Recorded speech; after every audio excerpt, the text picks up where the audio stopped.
સુરત શહેરના Puna police station વિસ્તારમાં એક ઘટના બની હતી કે જેમાં એક બેન માનસીબેન કરીને છે. એમને ત્યાં એક સ્ટુડન્ટ તરીકે એક છોકરો આવતો હતો. એમની સાથે એ નીકળી ગયા હતા. આ જે માનસી છે એ 25 તારીખે પૂણા પોલીસ સ્ટેશન વિસ્તારમાં જ નીકળી ગયા હતા. ત્યારબાદ પોલીસે તપાસ શરૂ કરી હતી. ઘણી બધી તપાસ કરી, ઘણા બધા અમે સીસીટીવી કેમેરાઝ ચેક કર્યા, બહુ બધા અમારા હ્યુમન જે રિસોર્સિસ હોય છે, ઇન્ટેલિજન્સ રિસોર્સ, એ લોકોને એક્ટિવેટ કર્યા. આ ઉપરાંત ટેકનિકલ રિસોર્સિસ એક્ટિવેટ કરી અને છેવટે ગઈકાલે એને રાયગઢ પાસેથી અમે મેળવી લીધા હતા.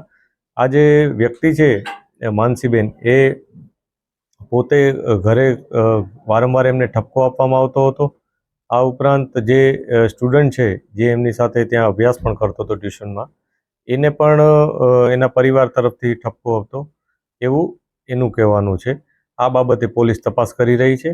આ લોકો જ્યારે 25 તારીખે અહીંથી નીકળી ગયા ત્યારે પહેલાં સુરતમાં જ થોડાક આંટા ફેરા માર્યા. ત્યારબાદ ત્યાંથી અમદાવાદ જતા રહ્યા.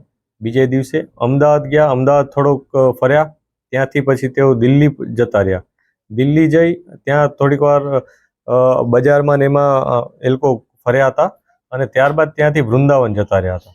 વૃંદાવનથી પાછા એ લોકો જયપુર ગયા. જયપુરમાં રહેવાની માટે ખૂબ શોધખોળ કરી, થોડુંક ફર્યા, પરંતુ જયપુરમાં કોઈ એમને સ્ટેબિલિટી ન મળી એટલે એ લોકો બીજો કોઈ વિસ્તાર પસંદ કરવા આ ગુજરાત તરફ આવતા હતા.